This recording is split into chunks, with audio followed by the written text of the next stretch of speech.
I'm Jim Ware.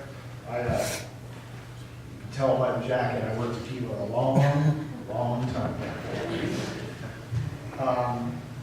Let me just say, we put on events for a living, so I've spoken in front of lots of people many times, and I am very honored and extremely humbled, more so than any time in my life probably, to be asked to be up here because of the enormity of how I felt about this man and the pool of quality people and the talent that's in this room and out there that Rich touched, and for me to be up here is humbling.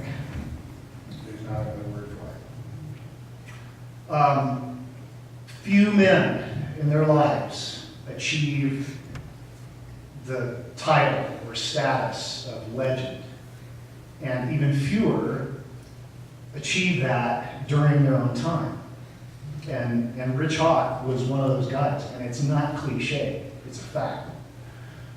I started listening to Kilo the day it came on the air. I was 15 years old, in my mom's garage, wrenching on motorcycles with a crappy little boombox on the shelf, and it was Kilo. I mean, that was the only station, man. Everybody listened to it.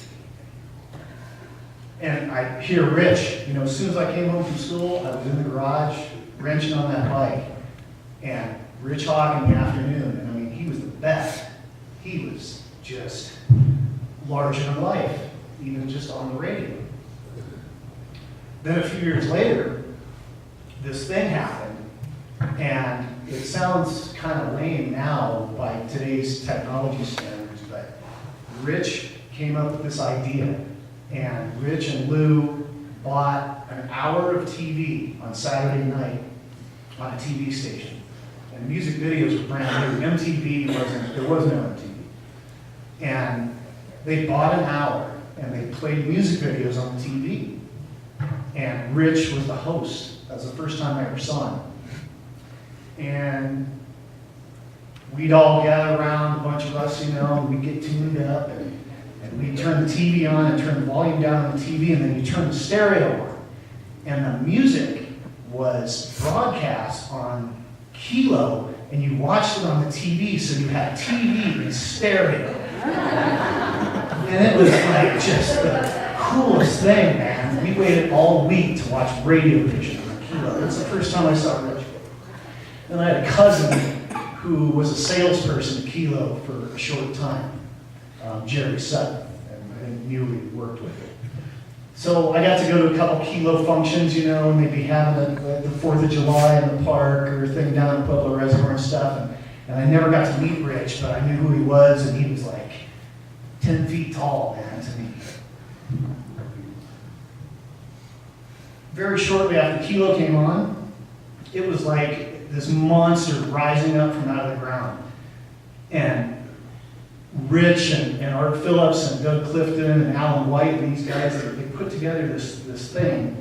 And their first Arbitron book was a 19.3 in 12 plus. And the morning show and Rich's show had like 40 shares, which for you people that aren't in radio, that's just unheard of and unbelievable. I mean, it dominated the town. And these guys were living like rock stars. I mean, they were, going to shows up in Denver 3-4 times a week. Bands were in and out of the station, record reps. I mean, it was a party. And these guys were living the life, man. And Kilo was legend. I go to Denver, and, my friends, oh man, Kilo. And I had people that moved to the Springs so that they could be within range to listen to the station. And I went to Chicago. I took a trip to Chicago. It's like, where are you from? Colorado Springs. Oh, Kilo! There wasn't anything like it anywhere.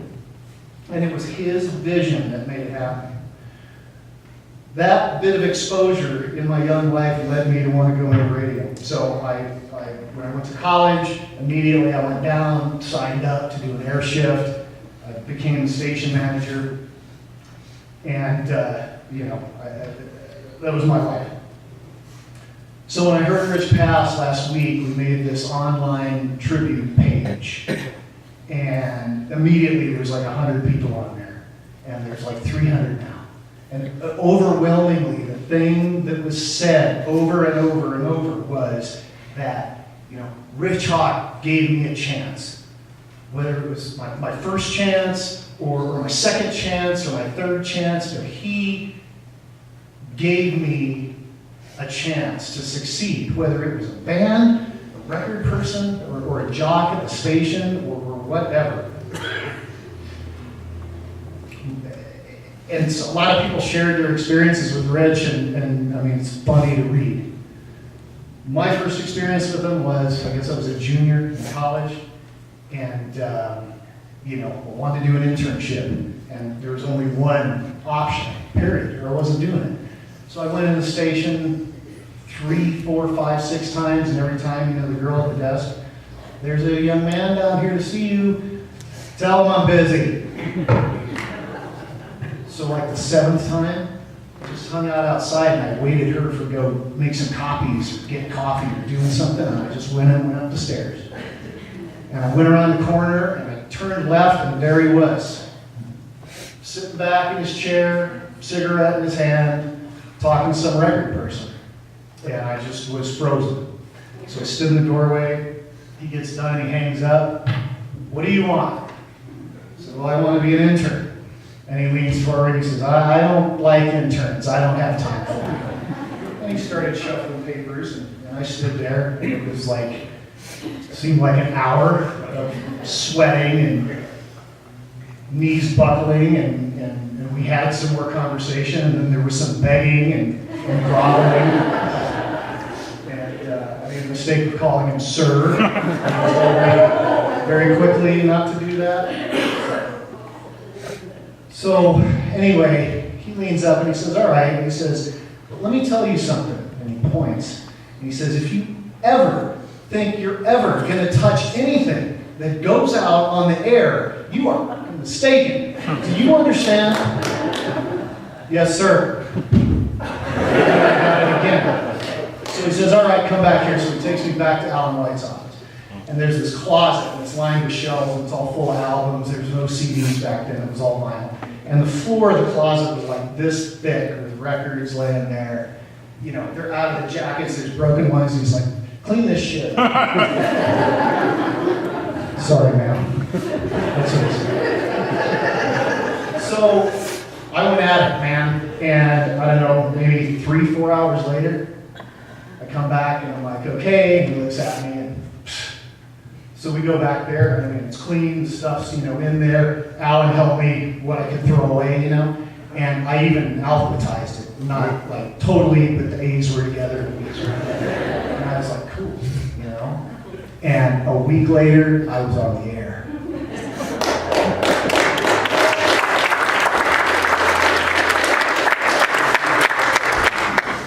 So, he was, like Don said, he's my idol. He was larger than life, man. But he gave me so many chances. He was ordering jackets for the staff, and I'm looking over his shoulder, and he looks at me and he says, part-timers don't get jackets. Well, guess what? When they came in, there was one for me. And he sent me up to, he knew Nugent was one of my heroes, and he sent me up, much to the dismay of the music director who wanted to go, up to the Paramount, and or the APD, I guess it was, up to the Paramount to bring Ted Nugent on stage. And he put me in charge of this Van Halen banner contest thing at Folsom Field. And I mean, I could go on and on and on with the stuff that he allowed me to do. And I was just a kid. The lessons that I learned from him, the big ones, I mean, I learned a million lessons from him, but the big ones were that you can be hard and guarded on the outside, but be generous and soft and compassionate on the inside. And that you should never, ever take any crap from anybody about anything, as long as it's what's in here. And to go with your gut. And when you think that you're doing the right thing, to do it, no matter what somebody tells you. and mostly to believe in myself. And I think that that's something that, everybody here, you get past the cart throwing and the yelling. It's about believing in yourself and what you can do and not being afraid. After I graduated, I was set to go full-time at the radio station, but I got this idea that I wanted to start a motorcycle shop with a couple of my friends. And I went in and told him, I said, Rich, I want to do this. And immediately he was supportive. That sounds good, Jimmy. You're going to be good at that. That's going to be great. And I stayed on part-time at Kilo for many years after that, just to be close to Rich and work the weekends. We became partners, business partners on doing events. I was doing events through the shop, and he'd help me and mentor me in that. When Chelsea got a little older, they moved out of their house in Green Mountain Falls, moved up to Woodland Park. Pam and I moved into their house and lived there. And it was rich all around. It was a house he lived in before he even met Christy. And I stuck around Kilo just to stay tight with Rich, and fortunately my bike shop was right down the street, so we saw each other a lot. So to me, when I was young, when I was a kid, he was this icon. And then he became my boss. And then he was my landlord, and the best landlord ever. And he was my business partner. And I think I speak for everybody here who's ever worked for him, that he was my mentor. But mostly, Rich Hawk was my friend. Rich loves his daughter to death with all his heart, and his mother.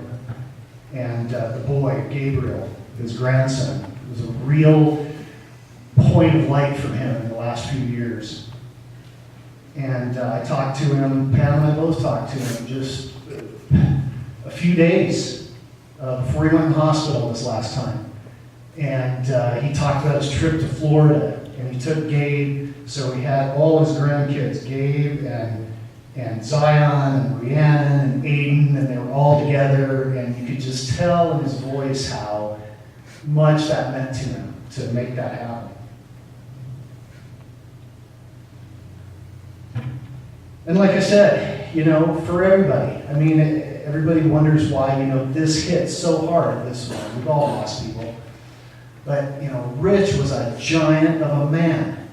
He was, the 10-foot tall and bulletproof cliche, that was him. And he drew respect.